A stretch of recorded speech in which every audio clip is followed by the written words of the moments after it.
Selamat pagi semuanya. Morning. Morning, Pak. Pagi, Pak. Gimana keadaannya, sehat semua kan? Oke, mantap. Iya, Itu Pak. yang paling penting ya, kesehatan yang terutama ya. Kalau kita sehat, semua bisa kita kerjakan termasuk belajar ya. Oke, kita cek absen dulu ya. Yang saya panggil namanya tolong respon ya. Adnan, Hadir, Pak. Kathleen, Yes, Pak. Andrew, Halo, Pak. oke, Devin, Yes, Pak. oke, Vira, Giovanni, not yet, join, Grego, not yet, Iqbar, Hadir, Pak. thank you, Michelle, Hadir, Pak. Tasya, Good morning, Ardan. What time is it, Ardan? oke, Oh, Nico. 7:33. I thought the class is at 7:30. Nico, 7:23 ya. Nico belum ada, How was weekend? Arjun, Hai. How was your weekend? Rahel, Same. Sinaga, Same old. Hadir, Pak. Rahel Bintang, Yeah, we Belum. haven't forgotten. Raihan, We haven't begun. We have already Here. time to forget. oke, thank I you, checked ACC Reza. this morning, and at 7:31, Belum juga, Reskita. those of you did not check the code. Zoom error. Zoom error, not fixed ya, belum selesai masalahnya ya. Sabrina, Okay, so Yes, Pak. the title of the Stephanie. value. Stephanie ada? Yes, Pak. Please take a look at Vera, Hadir, Pak. oke, Hadir, Pak.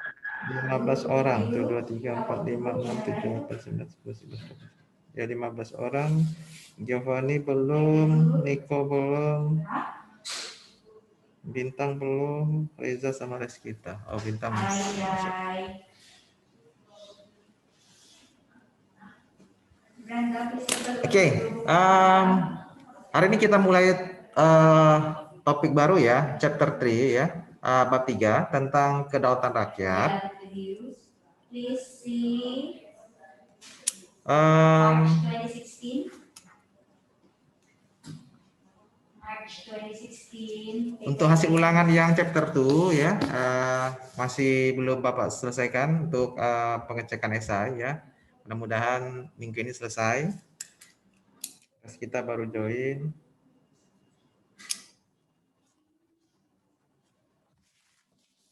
Sebentar ya, saya Is it there in your book, Brenda? cari dulu.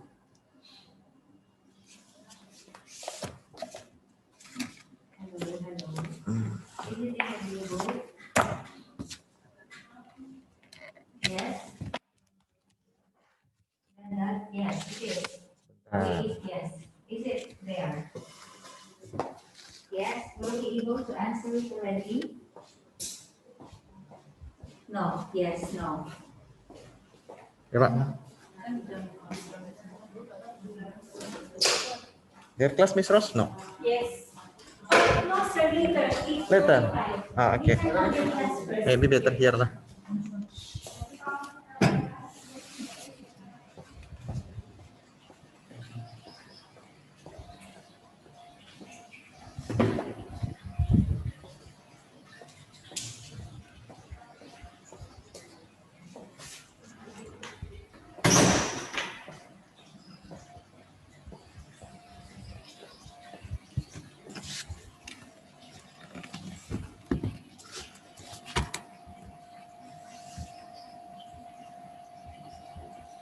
Sorry ya, Bapak lagi cari tempat yang ini biar nggak terganggu karena di ruangan ada Miss Mi.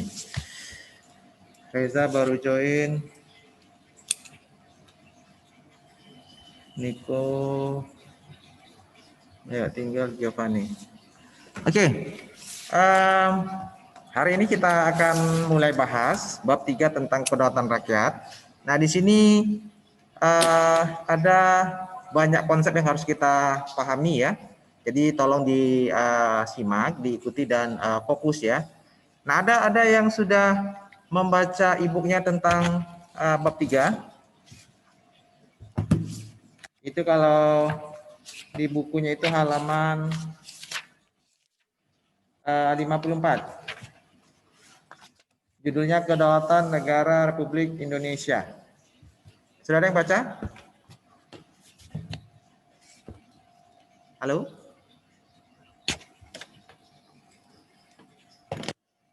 Sudah ada yang baca belum?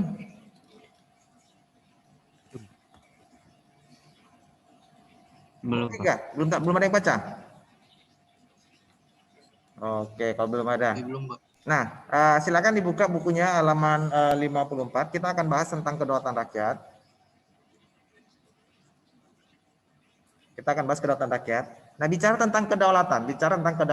Nah, kira-kira apa yang bisa kalian sebutkan satu kata untuk kedaulatan? Kekuasaan. Kekuasaan. Oke, thank you Iqbar. Apa lagi? Ada lagi? Kebebasan. Kebebasan. Oke. Ada lagi? Hak. Apa? Hak. Hak. Oke, ada lagi satu lagi? Kekuasaan, kebebasan, hak. Ada lagi satu lagi?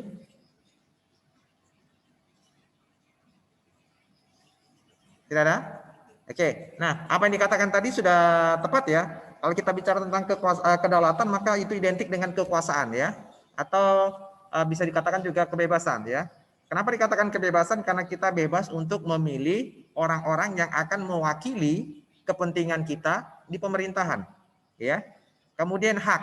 Nah, untuk memilih orang-orang tersebut itu menyangkut hak kita, ya, hak dan kebebasan kita. Nah, jadi kedaulatan sama dengan kekuasaan ya. Kedaulatan sama dengan kekuasaan. Nah, bagaimana cara suatu negara agar bisa memperoleh kedaulatan? Bagaimana cara suatu negara agar bisa mendapatkan kedaulatan?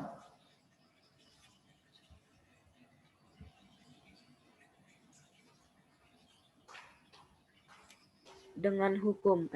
Dengan?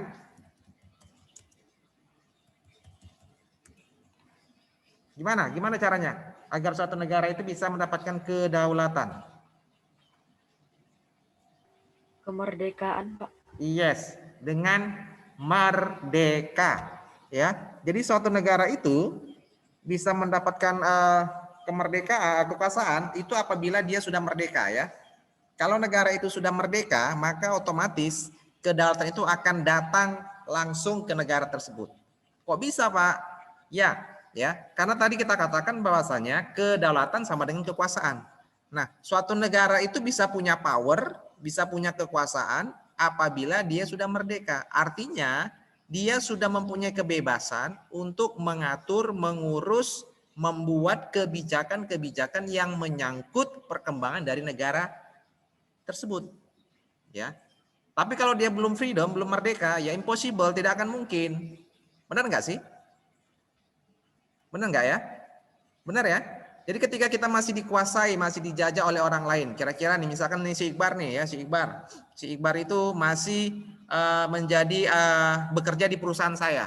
Ya misalkan nih saya punya perusahaan nih, si Iqbar adalah anggota saya atau karyawan saya. Nah kira-kira si Iqbar punya kekuasaan nggak untuk membuat suatu rule atau kebijakan atau peraturan di perusahaan saya? Nggak punya kan? Kapan si Iqbar punya kekuasaan untuk membuat suatu kebijakan, membuat suatu peraturan, membuat suatu keputusan? Kapan? Kalau dia sudah menjadi pemiliknya. Iya, kalau si Iqbar sudah punya perusahaan sendiri, dia bangun perusahaan, kemudian dia menjadi ownernya, maka suka-suka dia membuat kebijakan. Dia buat gaji karyawan itu 10 juta satu bulan, terserah dia. Ya, dia buat karyawan itu bekerja cuma 3 hari selama seminggu, terserah dia. Karena dia yang punya perusahaan, bukan saya lagi. Jadi suka-suka dia. Saya nggak bisa mengintervensi atau mencampuri urusan kebijakan yang dibuat oleh si Iqbar tadi, karena dia sudah punya sendiri, dia sudah freedom, dia sudah merdeka.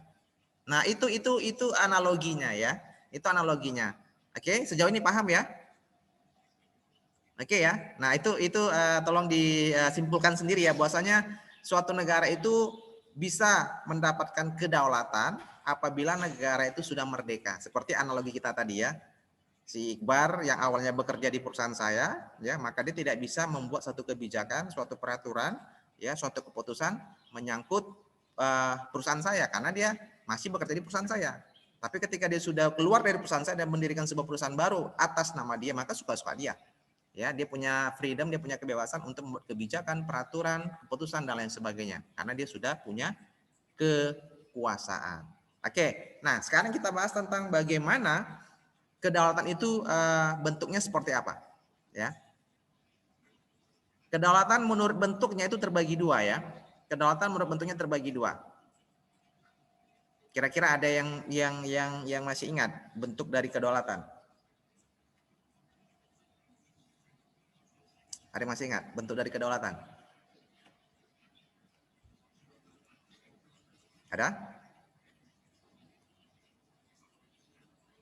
Nah, kalau tidak ada, saya akan memberikan sedikit gambaran bahwasanya tadi kita bicara tentang kedaulatan ya, tentang kekuasaan, di mana tadi kita analogikan Iqbar yang bekerja di perusahaan Bapak ya. Nah, ketika Iqbar sudah mendirikan sebuah perusahaan, ya, perusahaan sendiri atas nama dia ya, anggaplah PT Emas Jaya misalkan ya, yang bergerak di bidang tambang emas misalkan ya. Nah, kemudian si Iqbar itu membuat peraturan yang menyangkut tentang karyawannya, ya. Kemudian supaya Iqbar bisa menjual emasnya ini dengan cepat, maka dia menjalin kerjasama dengan negara lain atau perusahaan di luar negaranya, ya, atau di luar perusahaannya. Nah, kalau kita lihat kebijakan Iqbar yang tadi membuat peraturan bahwasanya karyawannya harus bekerja 3 hari selama seminggu, kemudian gajinya 10 juta selama sebulan, kemudian mendapatkan gaji ke-13 misalkan. Nah, itu kira-kira bentuk kekuasaannya kemana? Ke dalam apa keluar? Ke dalam. Ke dalam. Kenapa ke dalam? Karena Iqbar cuma bisa mengatur di daerah kekuasaannya, di tempat perusahaannya itu. Nggak bisa. Iya, thank you analisanya Grego. Benar ya, jadi itu menyangkut kedaulatan ke dalam. Ya, artinya apa? Iqbar hanya bisa membuat peraturan, membuat kebijakan, membuat keputusan menyangkut urusan perusahaannya di dalam perusahaannya sendiri. Ya, tetapi ketika Iqbar menjalin kerjasama dengan perusahaan lain, ya, agar emasnya bisa dijual dengan cepat dengan harga yang mahal, ya, ke luar negeri misalkan, maka itu menyangkut kedaulatan kemana? Keluar. Tepat sekali ya. Kenapa keluar? Karena dia mempunyai kedaulatan untuk melakukan kerjasamanya dengan orang lain gitu, yang di luar dari kepemimpinan. Oke, good. Thank you Vera ya, karena dia punya kekuasaan ya untuk mengatur atau membuat perjanjian atau kerjasama dengan perusahaan lain selain perusahaannya agar memperlancar proses jual beli dari emas yang dia hasilkan. Nah, kita hubungkan dengan negara. Jadi kita kalau bicara kedaulatan, kita bicara tentang negara ya, nation ya, cakupan yang lebih luas. Nah, jadi negara pun demikian ya. Ketika suatu negara membuat kebijakan, membuat keputusan, membuat peraturan menyangkut urusan pemerintahan negaranya sendiri, yaitu termasuk bentuk kedaulatan ke dalam.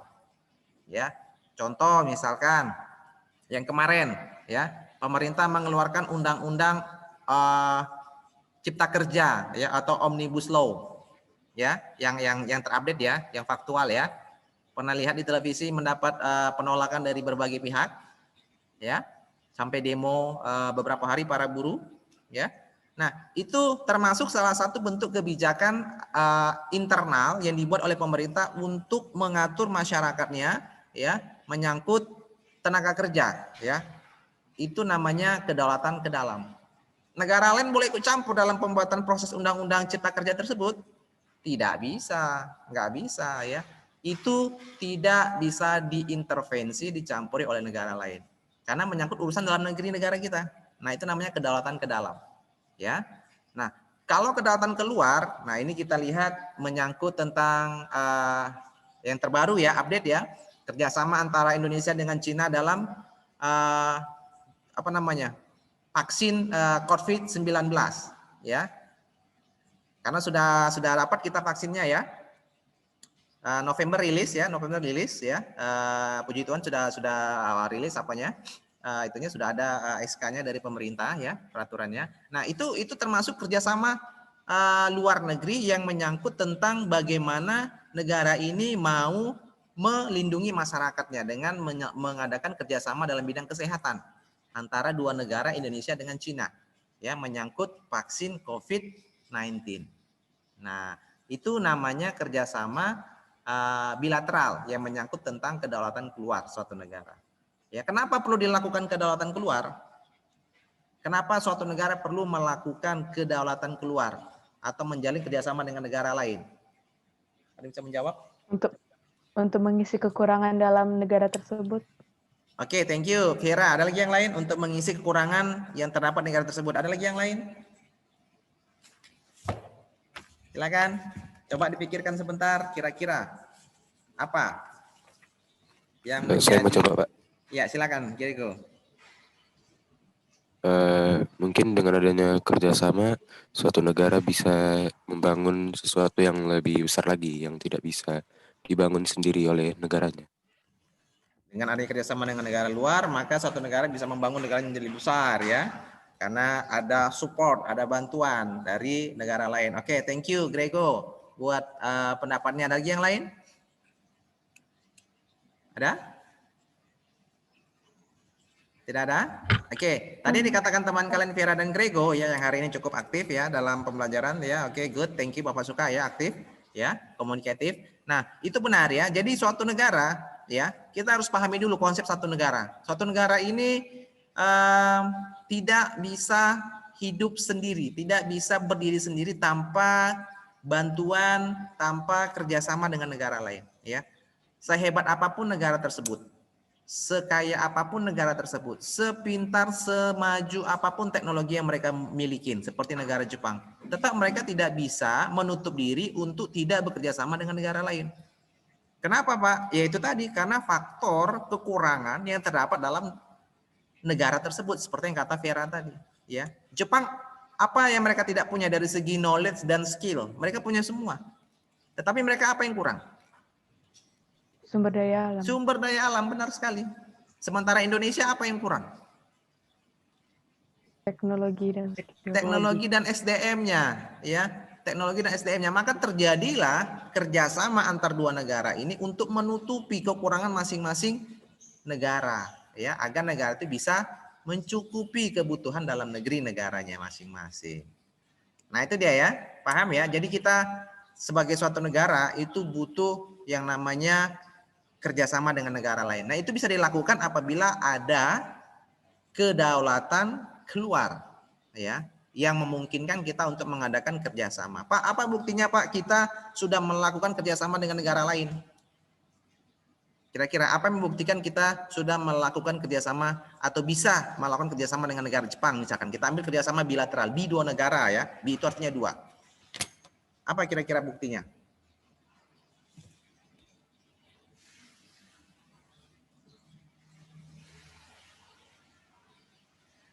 Apa?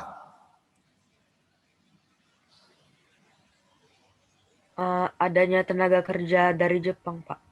Adanya tenaga kerja dari Jepang di Indonesia ataupun sebaliknya. Oke, thank you Iqbar. Ada lagi? Ada lagi? There's products from Japan in Indonesia. Yes, Rehan? There's products from Japan to Indonesia. Yeah, there is product from And vice Jepang versa. in Indonesia and sebaliknya ya, benar. Ada lagi? Adanya perpindahan siswa gitu, Pak. Pertukaran Dari pelajar Indonesia ya, ke alih teknologi. pertukaran Oke, pelajar. benar ya. Nah, yang terpenting itu bisa semua terjadi apabila ada kesepakatan antar dua negara ya. Jadi ada duta besar atau kedubes kedua negara di masing-masing negara. Di Indonesia ada kedubes Jepang, di Jepang ada kedubes Indonesia untuk Jepang. Nah, gitu kira-kira ya. Jadi itu bukti bahwasanya kita melakukan kerjasama dengan negara tersebut. Oke, kesimpulannya apa? Coba siapa menyimpulkan? Apa yang sudah kita bahas? 2 poin. Yang pertama tentang pengertian kedaulatan, yang kedua tentang bentuk kedaulatan. Silakan. Simpulkan, siapa yang bisa?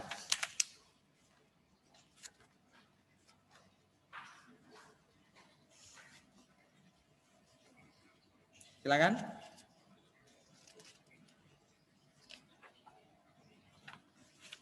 Ada yang bisa menyimpulkan 2 poin saja yang sudah kita bahas? Pengertian kedaulatan dan yang kedua adalah bentuk dari kedaulatan.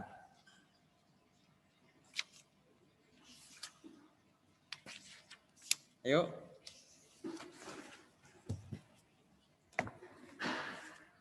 Come on. Kalau kalian paham, pasti kalian bisa menyimpulkan apa itu kedaulatan dan jenis atau bentuk dari kedaulatan. Ada 2 bentuk dari kedaulatan. Yuk, silakan.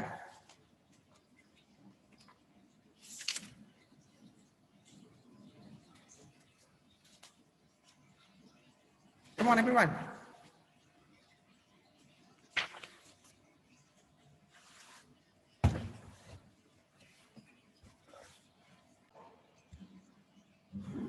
Oke, continue. Rehan, ada yang mau bisa menyimpulkan? Coba.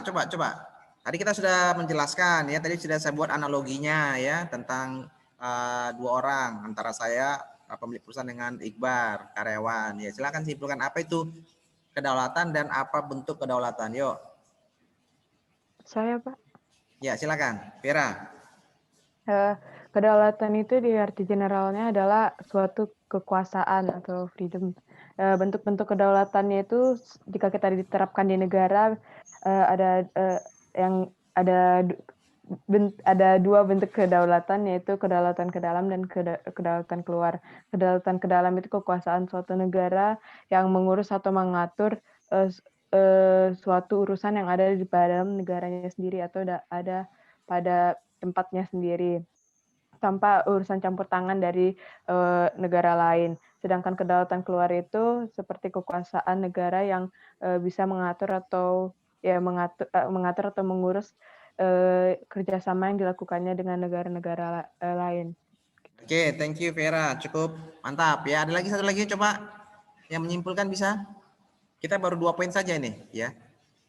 2 konsep aja baru. Ada lagi?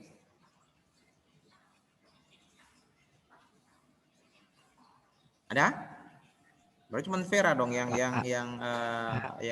bisa menyimpulkan dari 18 orang. Pak. Jadi cuma ngulang aja, Pak. Menyimpulkan, bukan ngulang, menyimpulkan. Apa yang sudah kita jelaskan 2 poin tadi, pengertian kedaulatan sama bentuk kedaulatan. Silakan Iqbar. Saya boleh coba, Pak. Pak Adnan. Siapa? Adnan. Ya, silakan Adnan. Pengertiannya itu Pak, kedaulatan itu negara.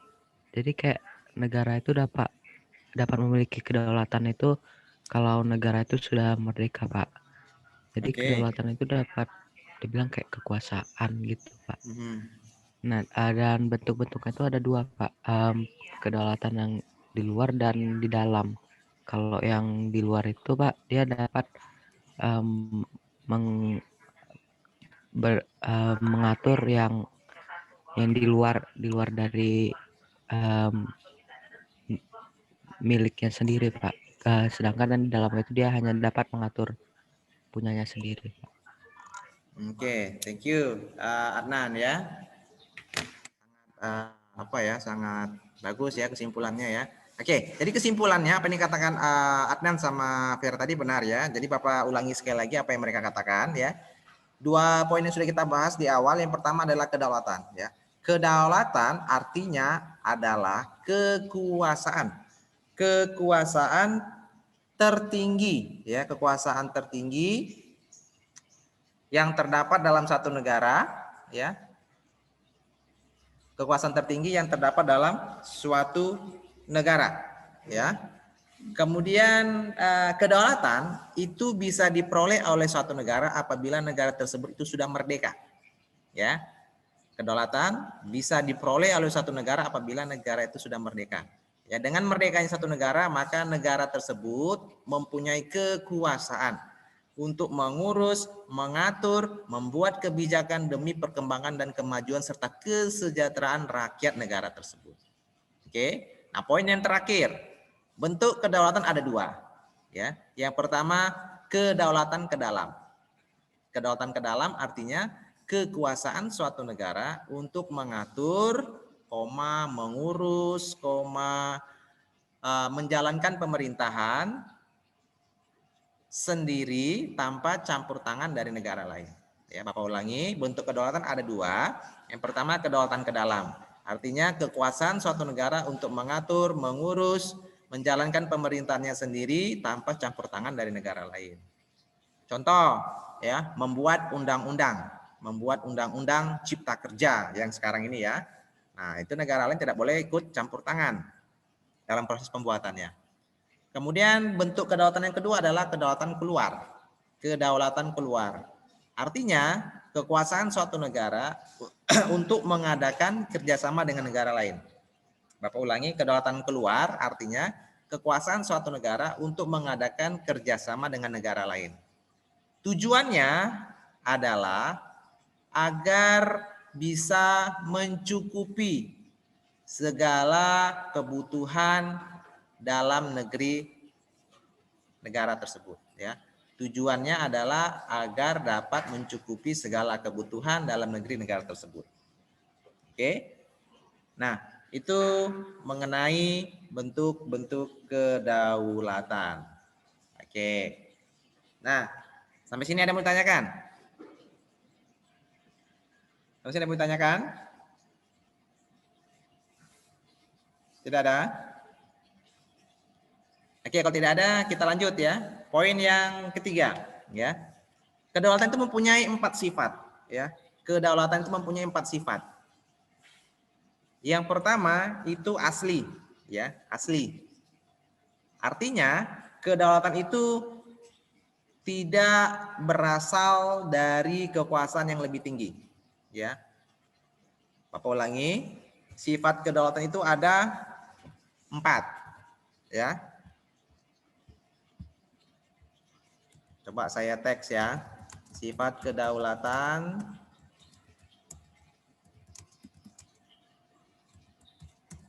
satu asli, ya. Artinya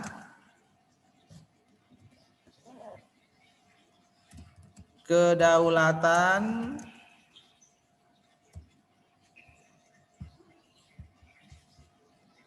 itu tidak berasal dari kekuasaan yang lebih tinggi.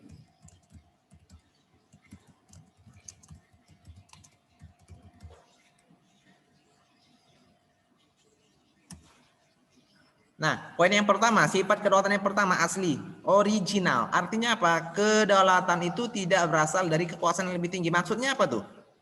Maksudnya apa? Tidak ada lagi kekuasaan yang paling tinggi selain dari kedaulatan. Paham ya?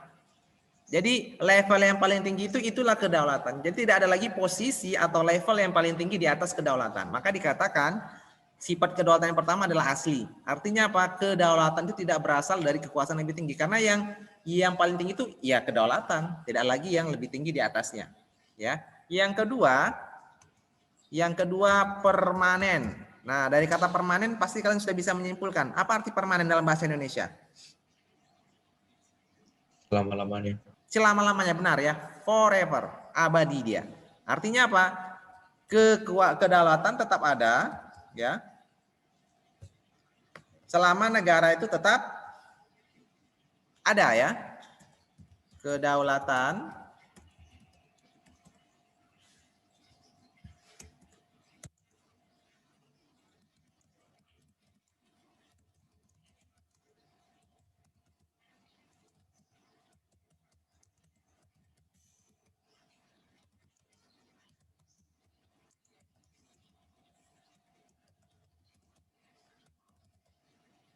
Nah, Andrew, oke. Nah, jadi permanen itu artinya selama-lamanya. Jadi selama negara itu masih berdiri, ya, selama itu masih negara itu masih ada, maka kedaulatan itu tetap melekat pada negara tersebut, meskipun pemerintahnya berganti-ganti. Ya, pemerintahan di sini maksudnya orang yang menjalankan pemerintahan ya, seperti apa? Siapa yang menjalankan pemerintahan di suatu negara? Presiden, ya, presiden, wakil dan menterinya yang bekerja sama dengan lembaga legislatif. Benar ya. Jadi walaupun pemerintahnya berganti-ganti, misalkan kemarin kita ambil contoh negara kita, Indonesia, ya. Awal berdiri itu pemerintahan kita dipimpin oleh Presiden Soekarno dan wakilnya Muhammad Hatta, ya.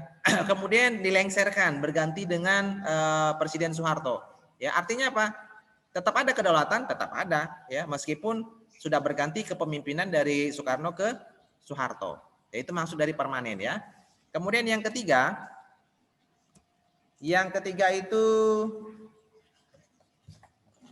bulat atau utuh.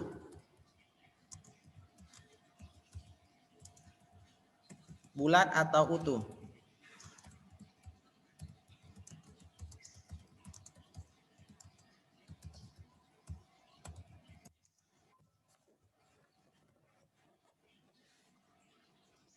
Yang ketiga, sifat kedaulatan adalah bulat atau utuh. Artinya kedaulatan itu tidak bisa dibagi-bagi, ya. Jadi dia itu apa ya? Satu bagian, tidak bisa dibagi-bagi menjadi beberapa bagian, tidak bisa, ya. Kedaulatan itu tetap satu, tunggal, ya, tidak bisa dibagi-bagi. Kemudian sifat kedaulatan yang terakhir itu adalah tidak terbatas.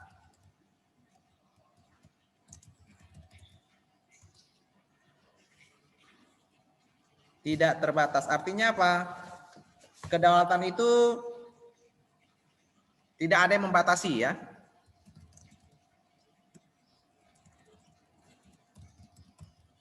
Kedaulatan tidak ada yang membatasi.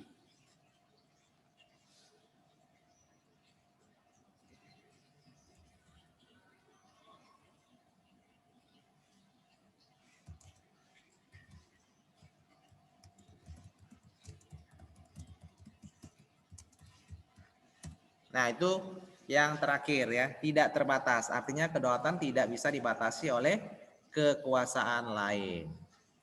Oke? Nah, itu menyangkut tentang sifat-sifat kedaulatan, ya. Ada yang bertanyakan menyangkut sifat? Itu poin yang ketiga. Poin yang keempat kita akan diskusikan mengenai jenis-jenis kedaulatan. Pak, Ya, silakan Grego. tunggal itu sama dengan bulat atau utuhan, Pak? Yes, sama. Soalnya di buku beda, Pak. Ya, sama. Itu hanya perbedaan istilah saja. Bulat, tunggal, utuh sama, ya. Tunggal itu satu dia, bulat itu satu. Ya, sama. Oke, ada lagi yang lain? Silakan. Oh, Ya, silakan. Vira. ini sifatnya tidak terbatas kan, Pak? Jadi kalau misalnya kayak presiden gitu, Pak, dia tidak terbatas kekuasaannya. Kalau dia bersifat semena-mena gimana? Oke, pertanyaan yang sangat luar biasa ya dari Vira, ya, cukup kritis, ya. Oke, menyangkut sifat kedaulatan yang tidak terbatas. Ya. Bagaimana dengan pemerintahan yang sewenang-wenang? Apakah kekuasaannya itu tidak harus dibatasi? Kira-kira ada yang bisa menjawab? Teman-teman yang lain, silakan. Silakan.